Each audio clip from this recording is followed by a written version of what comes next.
Hello, everyone.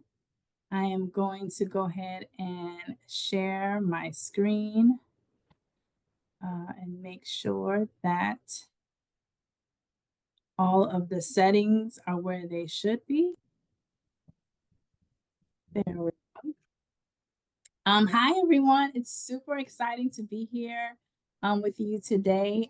Tell you a little bit more about who I am, but we are here to discuss essential updates and changes and practical applications as it relates to representation. So many of you have already attended, or may have attended, or may have watched our previous videos or previous webinars on several things, but all the enhancements of Guidelines 3.0, UDL Guidelines 3.0. And so this is a continuation of our series, and we will be focusing on designing for multiple means of representation.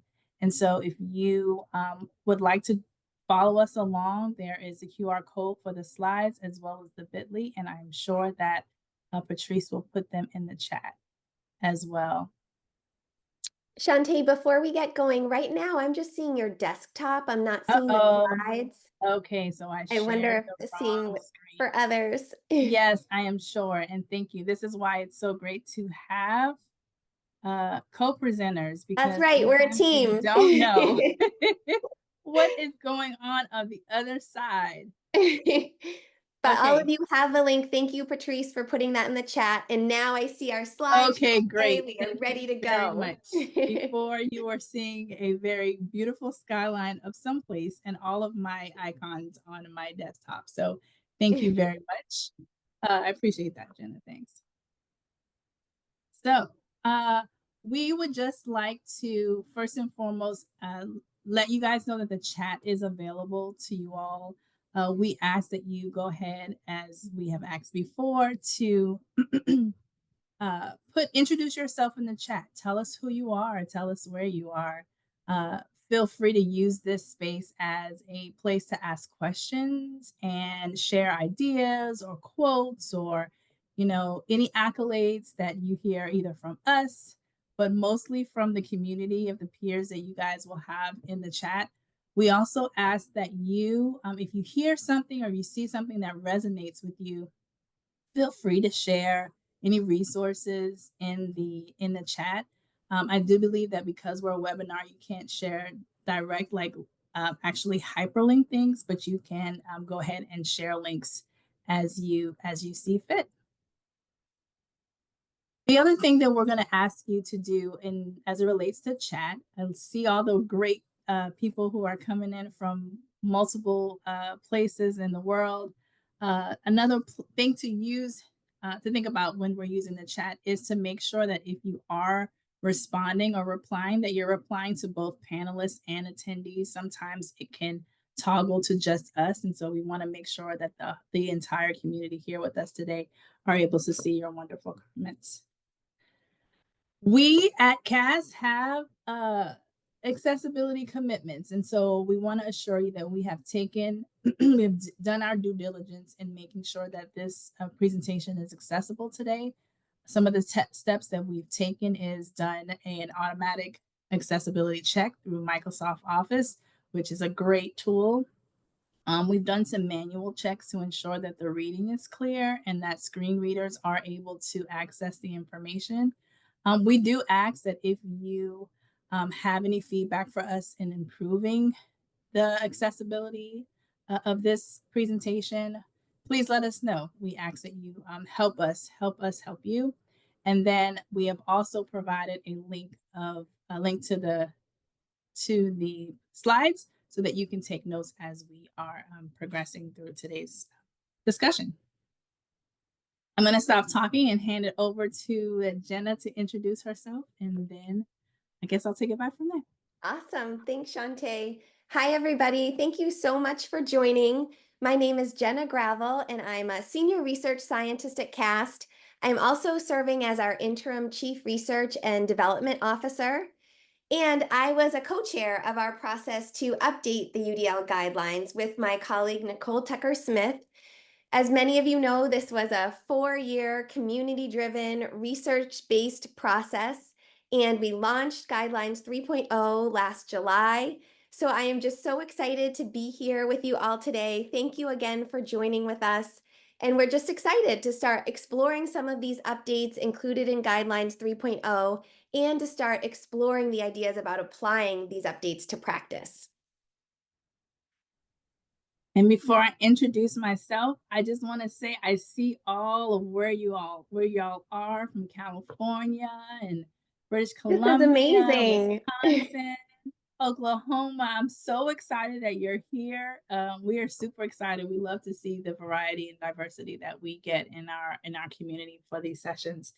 My name is Shantae Singer, and I am a research scientist here at CAST. I kind of straddle, if you will, both professional learning and research and development. So I have the pleasure of working with and under right now Jenna Gravel, Dr. Jenna Gravel, who I love and appreciate and adore. She's brilliant, and so I am hoping that we will be able to share with you, and I know that we'll be able to share with you some of the updates that we have. On designing multiple means of representation. So uh, we'll get along. And thanks again for continuing to put where you are, who you are in the chat. So here, CAST, our mission is to lead and inspire. Here, we lead, inspire, and convene global community to design equitable and inclusive learning experiences through our universal design for learning framework. And so here is our mission at CAST. We truly believe in this mission and believe in our framework that we have developed, universal design for learning, which we'll be talking about today. And so for those of you who don't know, and for those of you who do, UDL, Universal Design for Learning, is an educational framework that's based on research and learning sciences. And it guides us in the development of flexible and accessible methods, materials, environments that truly embrace diversity and variability to minimize barriers and developing learner agency for all. So we believe that this framework really does bring value to educational design, and we're going to talk a little bit about it today. So we'd like to go ahead and just set our intentions for today. Our goals are to help understand the enhancement as it relates to UDL 3.0 representation, designing for multiple means of representation. We're going to get a glimpse into understanding the research behind the enhancements, as well as some of the practical application that that can be surfaced, if you will, from the 3.0. So we invite you to put some of your goals. Like, why are you here today? Tell us why you have joined us from all of these great places, New Zealand, Virginia, Canada, Mexico, Oregon. Tell us why you're here. What are some of your goals that you have for your attendance here at this session today? And I'll just give us just a brief minute to see those things come through. It does take a little while. We always have a little lag between our request and what you put in the chat. So I love that someone said to keep your experience of the 3.0 and make sure you're understanding the current version. Thank you for that. To continue to soak up the new updates, yes, because there's always more. To view and model how you train for UDL. That is a very, very big deal. As we, of course, have our enhancements, we know that you all are out there actually putting things in practice. And so we like to be a model. And we also ask for you to give us feedback as to how things are going as it relates to the implementation of 3.0. To stay up to date with what's working for students, new ways to increase learner agency. Yes, as many of you know, that's our goal of UDL now. And so we talk about that quite a bit throughout all of the webinars. So thank you for that. Looking for roles of joy and play, staying up to date to support teachers. Yeah, we talked a little bit about that in our previous webinars. And just for those of you who may not have seen the other videos, please know that the recordings are up on our website. the UDL guidelines. So if you weren't able to join us live, know that those are available for you. So continue to put your goals in, and we'll go ahead and and move forward. So, like I said, today we're going to give you an overview of the enhancements of 3.0. But while we're doing this, we're also going to be considering specific aspects of designing for multiple means of representation. So, we're going to consider today how to authentically represent a diversity of identities and perspectives and narratives. We're going to consider perceptions of people, cultures, and languages. And finally, we're going to look at how we, in practice, value multiple ways of knowing and meaning making. And so this will kind of give you a roadmap or an agenda of where we're headed today in today's discussion. And so I'm going to hand it over to my colleague, Jenna, to give you a little bit about the research around designing options for perception. Great. Thanks so much, Shantae.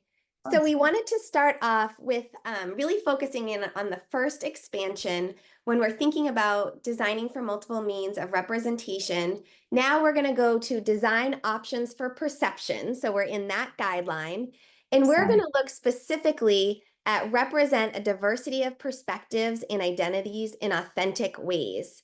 And so for those of you who like the numbers, this is UDL consideration 1.3, where we're going to kind of focus in right now. And we were able to just really commit throughout our whole process of updating the UDL guidelines over the last 4 years, really listening and learning from so many of you within the UDL community. So I'm sure some of these names are looking familiar in the chat. I know lots of you who contributed to our process. So we are just so grateful for your real generosity in terms of sharing your ideas and your perspectives. And we really wanted to make sure that we took a really balanced approach to this updating process, where we were committed to listening and learning from individuals and groups throughout the community. And we were also really grounded in the research. And as we kind of embarked on this process, lots of themes started kind of bubbling up, themes that were coming out in terms of our conversations with people across the UDL community and from the research. And one of these themes was this really strong call to expand the notion of representation.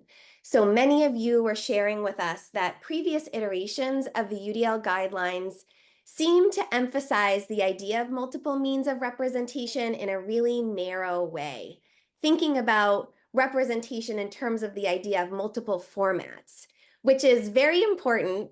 But a lot of you were sharing that we were kind of missing this opportunity to emphasize the idea of multiple representations through the lens of identity. And so we were really motivated to take this on and think about how can we kind of expand this notion of representation and think about whose voices, perspectives, and lived experiences are represented in the content. So in our lesson plans and the curricula and our syllabi. And then to be thinking about whose voices, perspectives, and lived experiences are missing.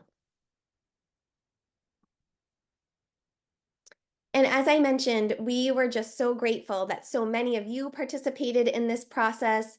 We also had an advisory board made up of external scholars and practitioners who are guiding us all along the way. We had a guidelines collaborative, which was made up of members of our CAST team, as well as representatives from the UDL community.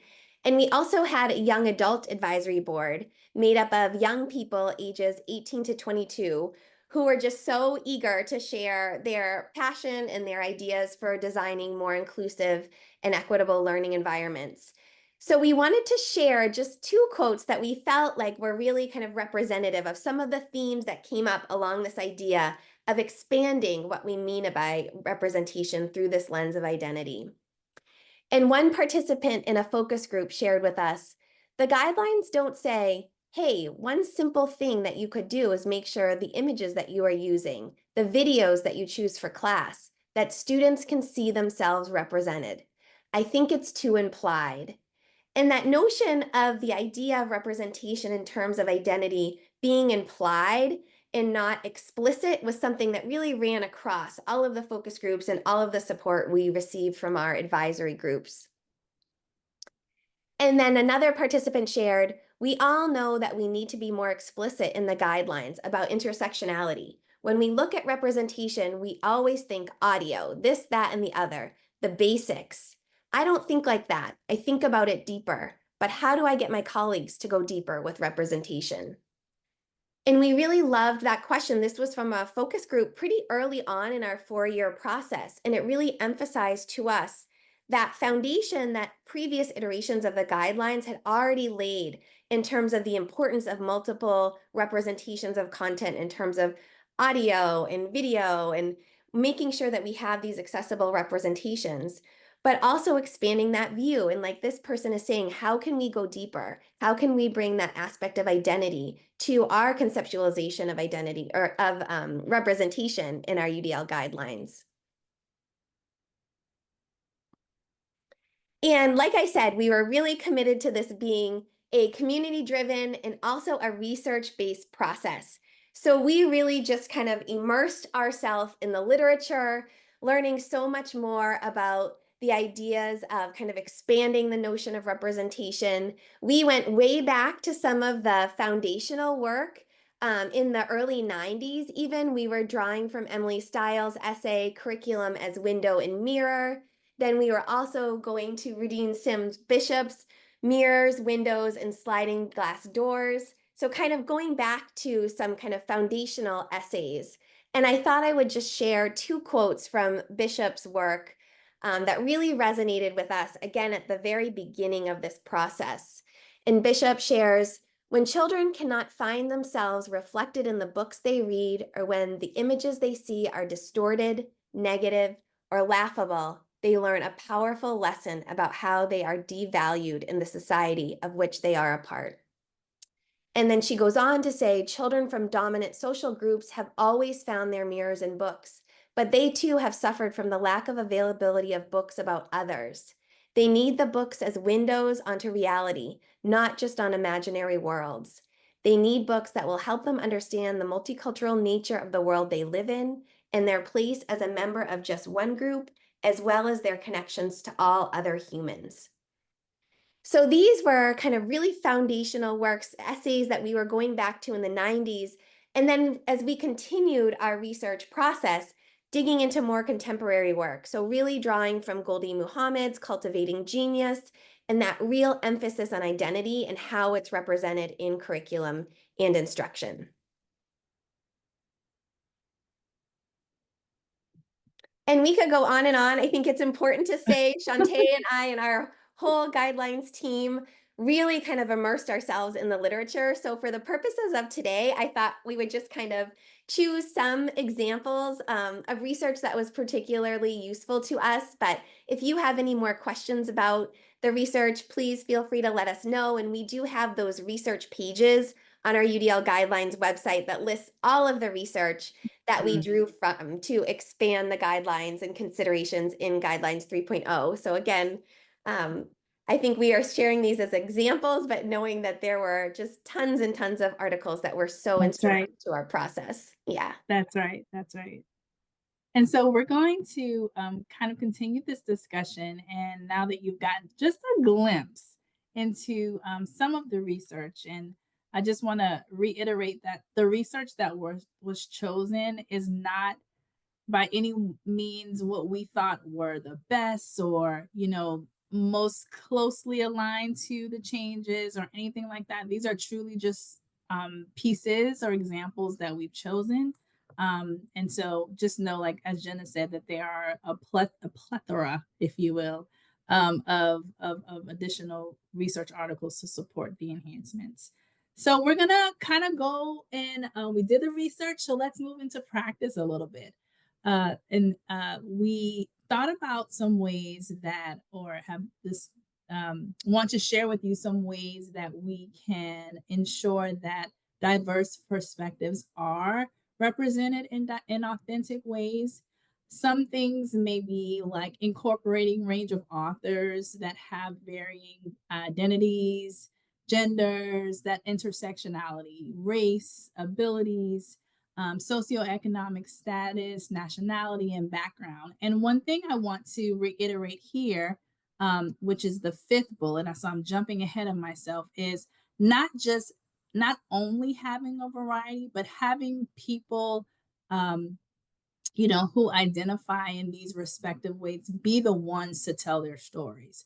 That's behind the authenticity. So oftentimes, and I will speak for myself, sometimes I will read, whether it's texts or genres, literature, and something quite just doesn't seem right the way that they explain. Like specifically when it's someone who is talking about African American women, because I am African American woman. I'm a Black woman, right?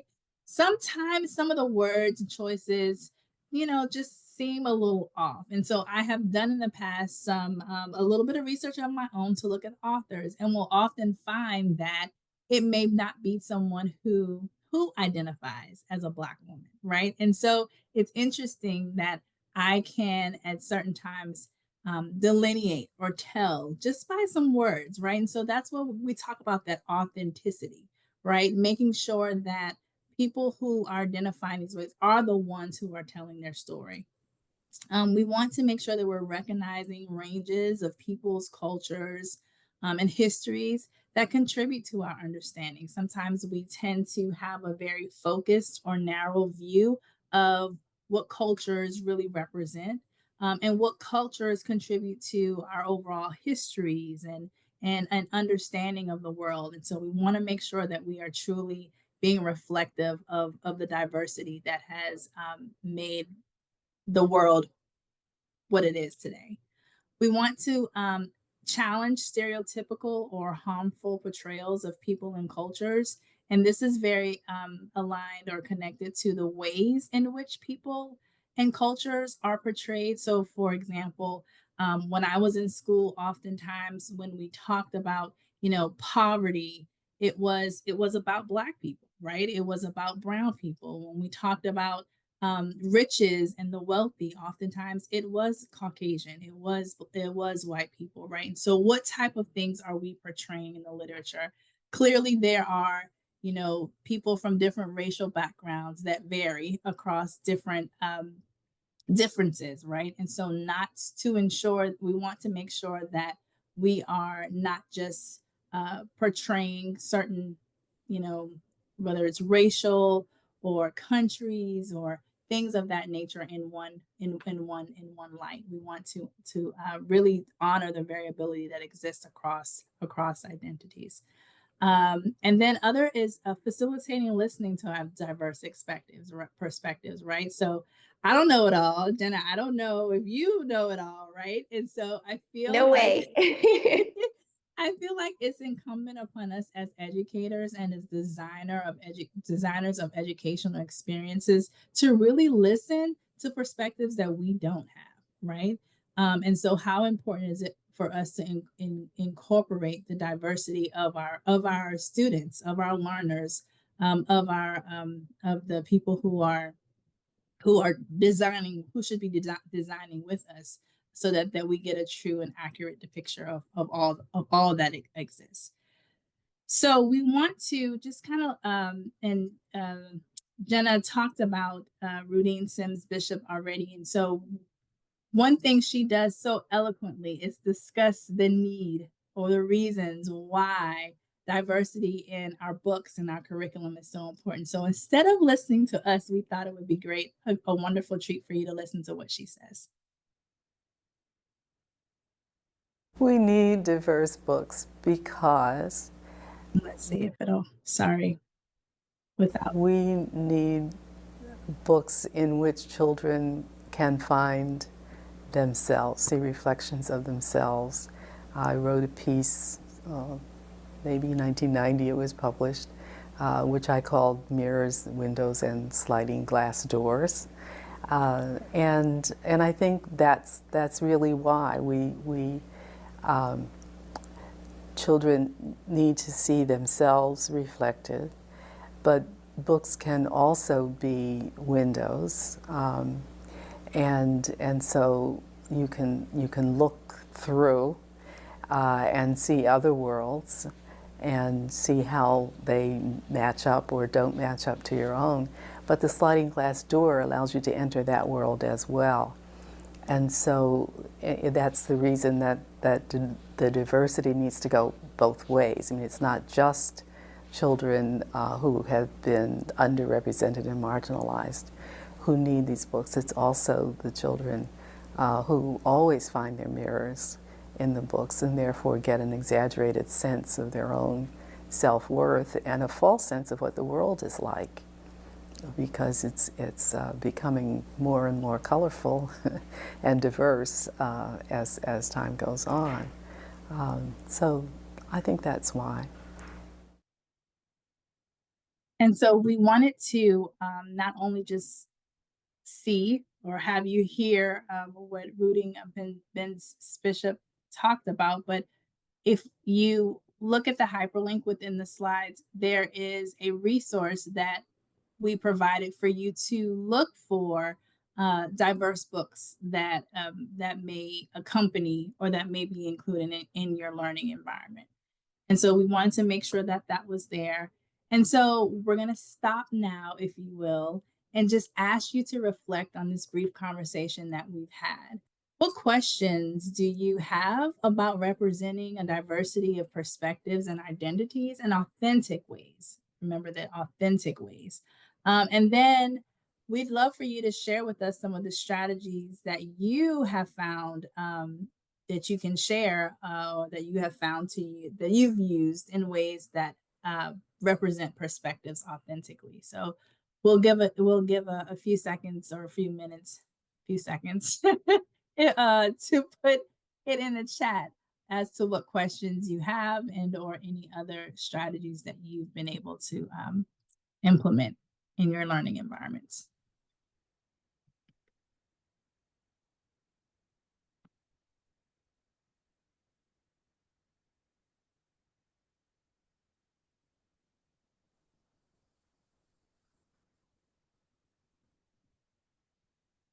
See someone put cogen groups of students. Oh my gosh, I love that is so powerful because I do believe uh, things have changed over time so much. And oftentimes there's this disconnect between generations, you know, and even to the point where we don't always speak the same language. And so the possibility of miscommunications and lack of understanding is so prevalent because sometimes we don't share that same language. So I love that idea. Jen, are you seeing any in the chat that really resonate with you? Yeah, I appreciate everyone putting their ideas in. I love this question about many teachers are using curricula provided by Scholastic, HMH, different publishers. We are trying to spread the word about UDL as much as we can, and I think that's a really important idea is thinking about how can we be reaching those different venues too. Because like this person saying, oftentimes the texts are embedded into these published curriculums. Mm-hmm. Yeah. Encouraging peer-to-peer activities. Yeah, this idea of choice and creating assignments. You know, we're big proponents of choice, right? Choice with scaffolds, right? Because it's so important. Like, again, we don't know it all. And so choice is really important to bring that student voice, but also the diversity and perspectives that we don't have. So thank you for that. Continue to put your strategies in the chat and offer questions and additional resources. So thank you. All right. So we are going to move along, if you will, and look at designing options for language and symbols, but specifically cultivating understanding and respect across languages and dialects. So I am going to hand it over to Jenna so that she can Great. speak. Thank you. Yes. So for those of you who like the numbers, again, we're in guideline 2, design options for language and symbols. We're thinking about consideration 2.3, cultivate understanding and respect across languages and dialects. And again, as we were sharing, really taking this commitment very seriously to listening to members of the UDL community who wanted to share their experiences with previous iterations of the UDL guidelines with us.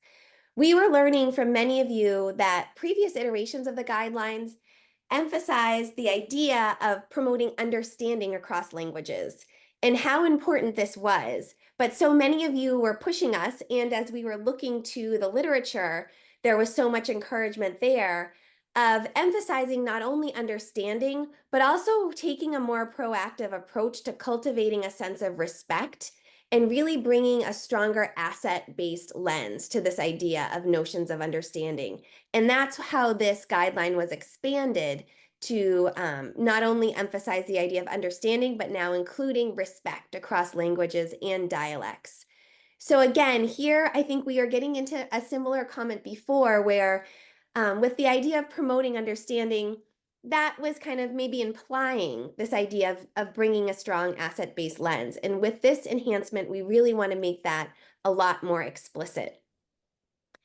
And as part of this work, we were actually able to do a very small research project with a group of 6 teachers who are multilingual learners. And we got to learn from them as well as their students. These were all teachers of first graders. So we were able to conduct some focus groups with the first grade students who all identified as multilingual learners. And we were also able to conduct some focus groups with their parents and caregivers. And we just learned so much from them. And it was a wonderful kind of a project that was so connected to this work of updating the guidelines because we really wanted to learn from those teachers, students, and parents and caregivers what from their perspective was missing when we were thinking about the UDL guidelines and supporting multilingual learners. And through that small research study, again, this idea of really bringing up the idea of honoring and respect and bringing a much stronger asset-based lens here really bubbled up in all of that work too, along with the focus groups we were conducting and our reviews of the literature. So there was just so much coherence in terms of what we were finding in terms of ways to expand this consideration. And I wanted to share, just because we really were able to gather so much here, just some kind of themes that were bubbling up. And there was, like I said, from the focus groups, from the literature, from this smaller research project with multilingual learners and their teachers and families, a very strong call to bring a more asset-based approach to the notion of multilingualism itself. Oftentimes there can be a deficit orientation kind of associated with this, instead of acknowledging the gifts that these learners are bringing in terms of knowing multiple languages. And there was also a very strong call to do more to honor the multiple languages and cultures that students are bringing to their learning environment. So again, we were really learning about this from just multiple groups across this updating process and doing our best to kind of incorporate this into Guidelines 3.0. And this next one, it was hard for me to know where to stop in terms of examples of the research. Like Shantae and I have been saying, we really were drawing from a wide variety of research here, and actually kind of thinking about that first consideration that we were talking about in terms of representation. We really brought that to our own work of expanding the research base as well. We did a very thorough review of all of the articles that were used for the research base in previous iterations, and recognizing that it was very narrow in terms of whose voices were represented, what methodological approaches were represented, what epistemological approaches were represented. So as we were expanding the research base, we were really intentional in terms of broadening the research base to make sure that more voices and methodological approaches, epistemological approaches were incorporated. So I would say these are just a few of the researchers who are really kind of influential in this process to update this consideration of cultivate understanding and respect across languages and dialects. We have the idea of Gonzalez and Mall's research on funds of knowledge was right up there on the top of the slide right here, and just so influential to the process of updating this consideration. And funds of knowledge refer to the cultural practices and bodies of knowledge that are embedded in the daily practices of families. And this research really explores how the abundant funds of knowledge can support students' learning. And that connected right up to the focus groups that we were kind of themes there, and to that small study of multilingual learners and their students and families, really emphasizing this idea of funds of knowledge.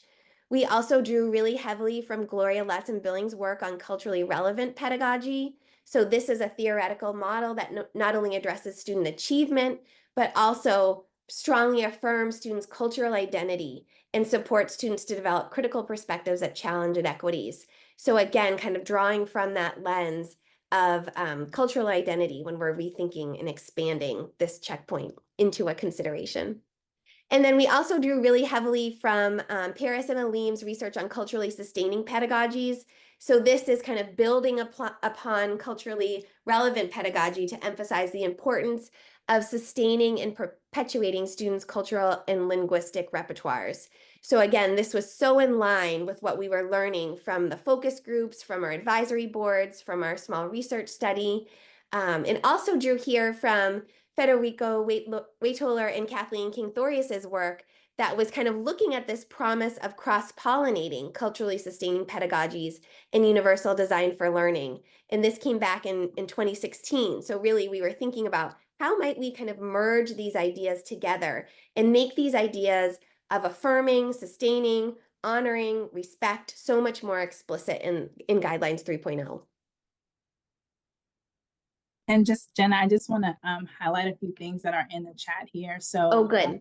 Yeah, so we definitely have included, communication to mean all things communication, right? So AAC devices, American Sign Language, like other forms of sign language, like communication is just that, right? And so we have not, Absolutely. while we have not explicitly mentioned those, if you actually look at some of the strategies or the practical strategies under the UDL guidelines, we have explicitly talked about those practices that may be non-linguistic forms of communication, right? And so please know that that is definitely something that we heard from members of our focus group, but also something that we recognized.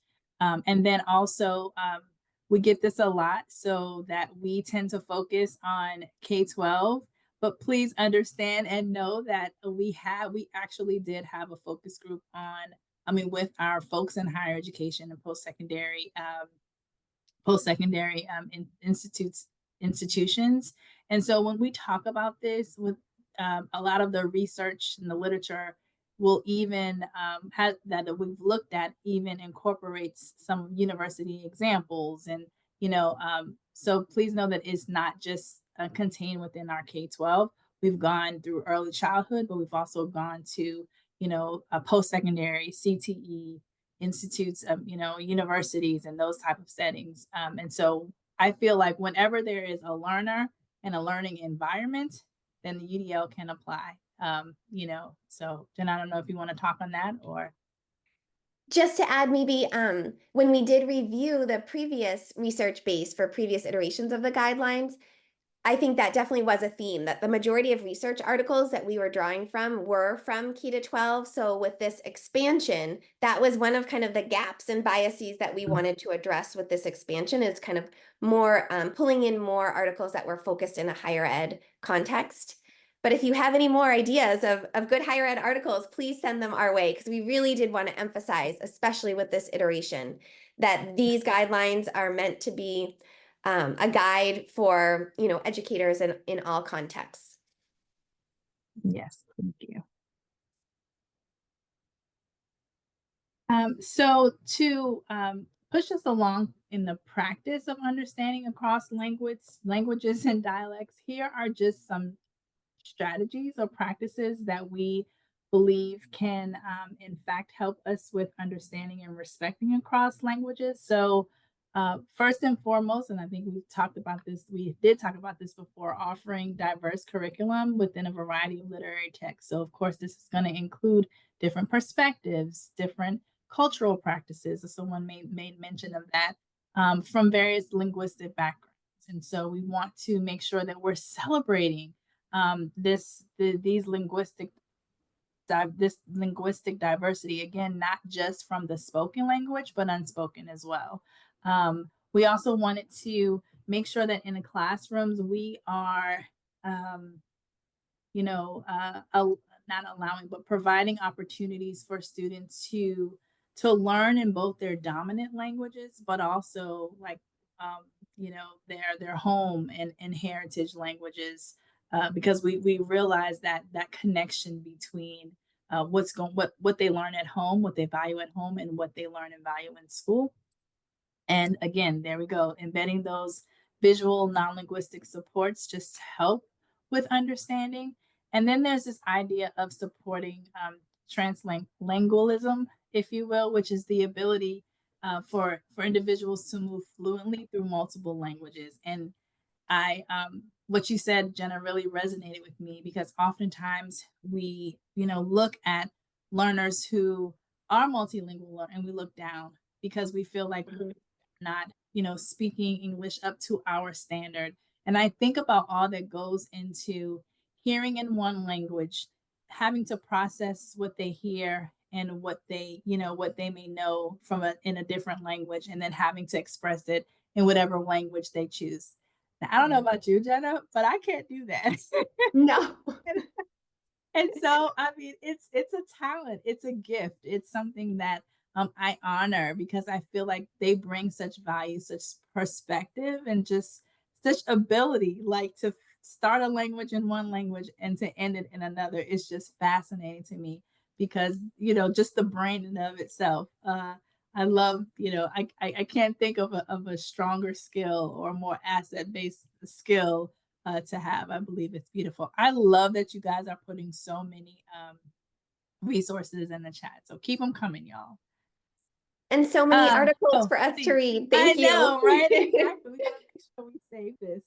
So I want to show you a quick video on Andy Brown. Andy Brown has a YouTube channel where he really does highlight his experience with translanguaging.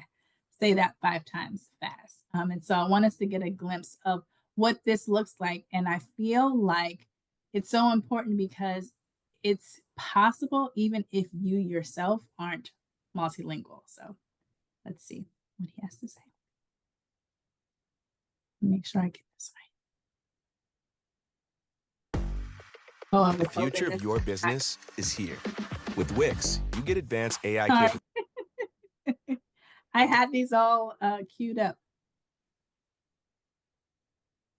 And now I think my screen is stuck.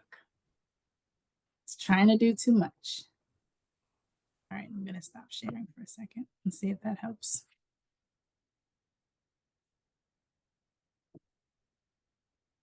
Didn't help, Jenna.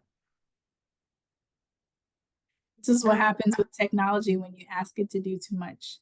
That's right. Let's see. It's literally not letting me do anything right. All right, let's see. I think I may be able to bring it back up. I know you can hear it, but you can't see it. So let's try to make sure you can see it now. Sorry about this, folks. Here we go.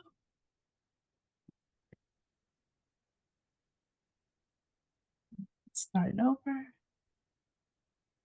we go.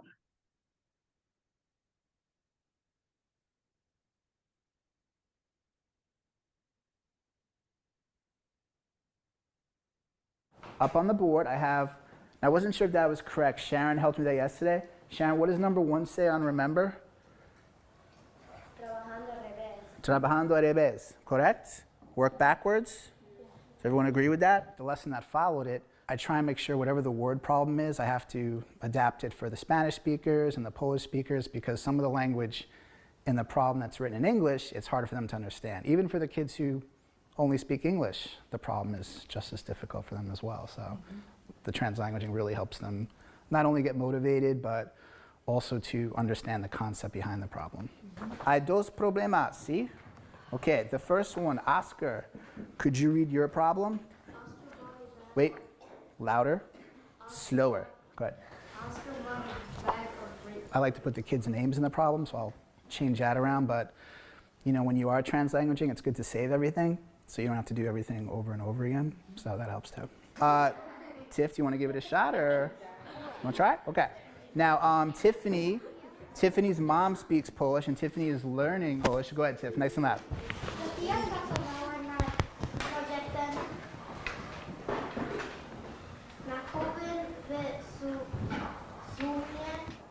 Okay, now did that make sense to you, some of it? Some of it, okay. So since I don't speak Polish, Matthew usually helps me with the, what do you call that thing? iPad, okay? Yeah, translate, okay? Thank you, good try. 8 por 2 es 16, entonces 5 por 2, 10. Joan, tienes 1 y 10/16? There were two problems. They had to, it's a strategy that we have in Go Math called working backwards, where basically, it's almost like an algebra problem where if I said, a basic example would be like 5 plus 3 plus x equals 10. So it's 5 plus 3 is 8, plus x would be 2 equals 10. But this is with mixed numbers. So it's much more difficult, and they basically had to take two fractions, mixed numbers, with unlike denominators, add them, find a common denominator, simplify it, and then subtract it from another mixed number. So I'm sorry. I hope you guys don't mind. I'm going to cut this short because it pulled the wrong one. I had a shorter version. And so this actually goes into the essence of the entire lesson.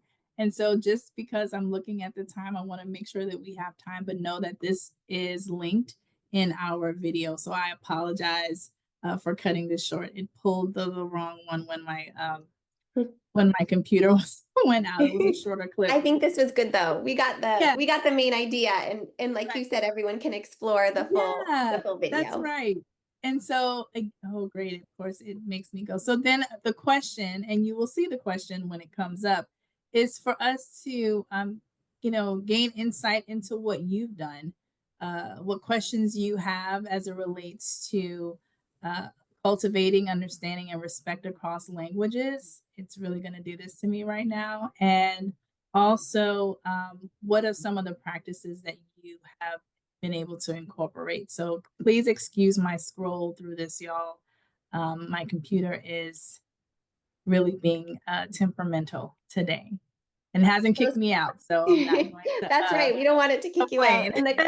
And the questions are in the chat as well, if anyone wants to comment there. Awesome.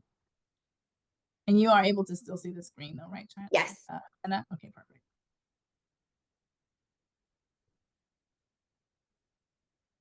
I love that someone talked about the difference between, those critical age periods and developmental. Like really, y'all, I'm really going to have to save these wonderful things you all are putting in the chat, because it's only going to enhance my understanding of these as well.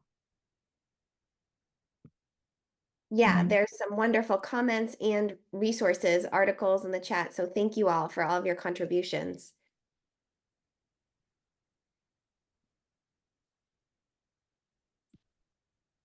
So you guys can continue to do that. Jen, I think we're just going to go ahead. Is that okay? Okay, that sounds good. Yes. All right. Awesome. All right. So I'll hand it over to you, Jenna. Awesome. So now we're going to move on to design options for building knowledge. So that's at the guideline level, and we're going to look specifically at the consideration, cultivate multiple ways of knowing and making meaning. And this is consideration 3.3. So previous iterations of the guidelines really emphasized this idea of building understanding, like really focusing in on guiding information processing and visualization. And we had lots and lots of input on expanding that previous checkpoint and really trying to emphasize a more global approach to meaning making and to these multiple ways of developing knowledge. That many of you within the UDL community were feeling like the idea of guiding information processing and visualization felt very narrow. That was one way to make meaning, one way to develop understanding, but there's so many other ways that we want to make space for in the guidelines. So with guidelines 3.0, it's emphasizing that there are a variety of ways to build knowledge, that extend beyond information processing and visualization. And the updates that we made, we hope really honor and value multiple approaches to developing understandings. And there were lots of quotes that we wanted to really lift up for this webinar today. I'll just share two, but again, I think that these two are really representative of what we were learning from focus groups.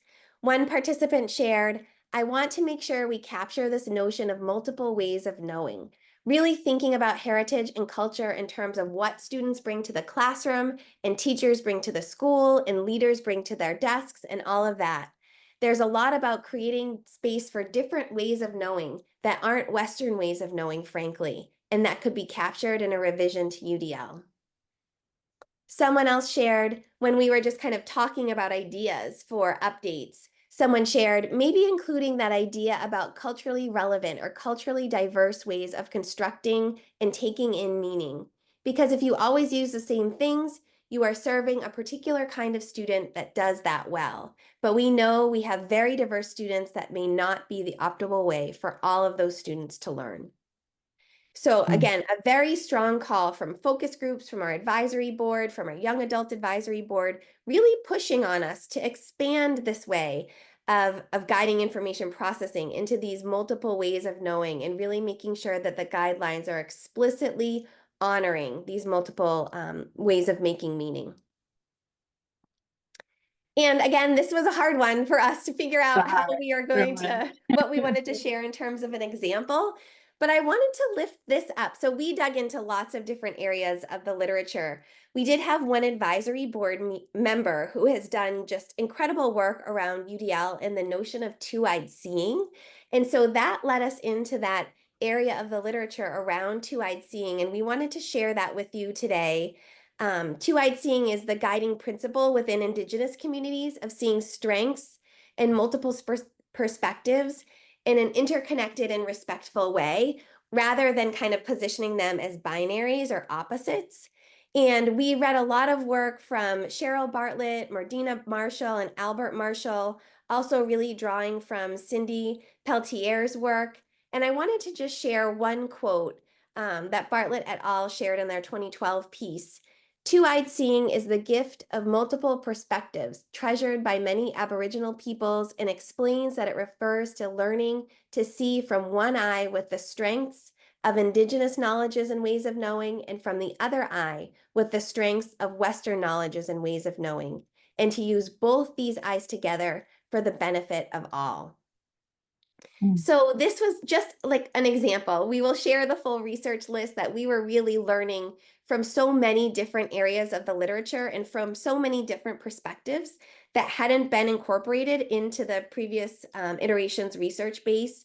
So this was a really amazing example of just so much learning that occurred here in terms of the updating process.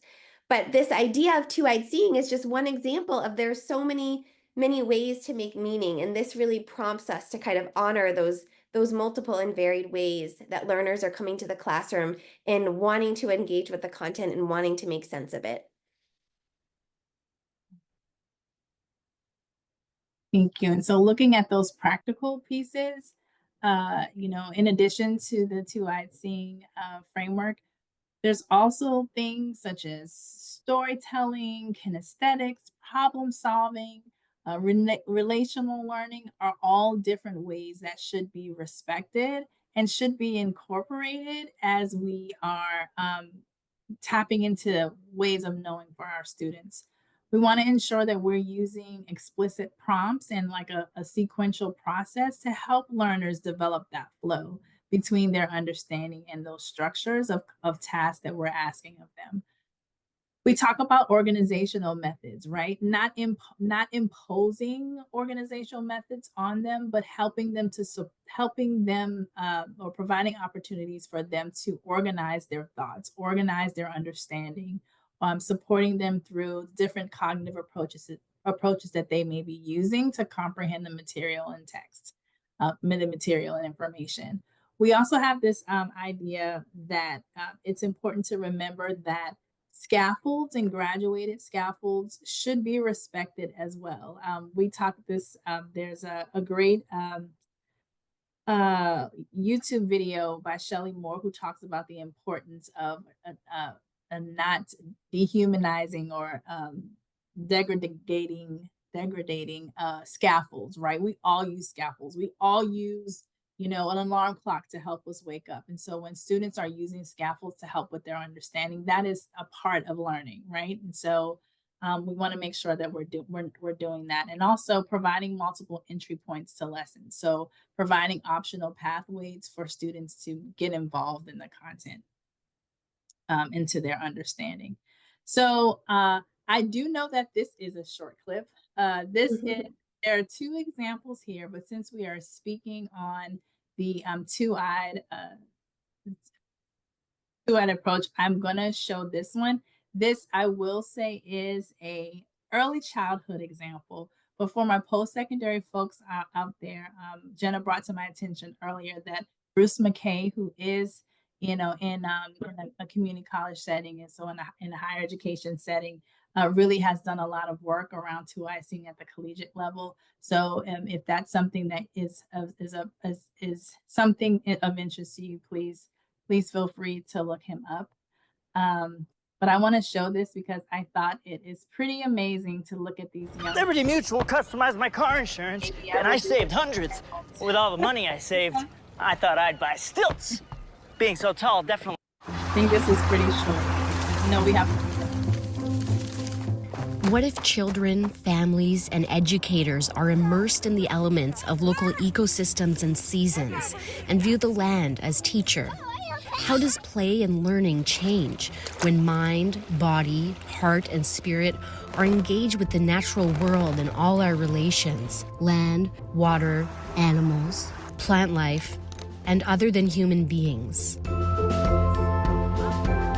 Eduoptimunk, two-eyed seeing, braids the strengths of Indigenous and non-Indigenous knowledges and ways of being, knowing, and doing together in relationships that nurture respectful and reciprocal co-learning for the benefit of all. You know what something's inside there? What is that? But Wampus is not very heavy. He could stay on top. And so, like I said, just the fact that little ones are able to learn about ecosystems and things in that nature is just amazing. It's just one way to provide those multiple ways of knowledge. And so, again, I invite you to put in the chat any questions that you still have, any resources that you want me to add. Someone had the request of adding it to, which I will definitely pull before we leave here today. And any barriers that you all feel may interfere with actually being able to cultivate multiple ways of knowing. Please go ahead and put it in the chat. And just know that we have truly appreciated the engagement that you all have had in this webinar. We wanted to provide you with some additional resources. So the next few slides are those resources to help support you on this journey of understanding the enhancements of 3.0. So those are there for you, along with all the references that Jenna spoke of as she was very eloquently providing you with the resources supported in our enhancements. So those are there for you to look at. I will definitely add the ones that were gleaned from our chat before I get off. And then the next few slides here are just some additional professional learning opportunities. So knowing that we are always here, we will be developing a community to hear more of what you have to say as you put 3.0 in practice, and as we begin to look to the future of implementation and understanding of the updated guidelines. So please feel free to reach out to us, and we will in turn be providing those opportunities for you or to you. And last but not least, just a time for reflection. We want to make sure that we exit purposefully, as my and think about next possible steps in your practice. What were some areas that were affirmed in your thinking? Was there anything that pushed your thinking?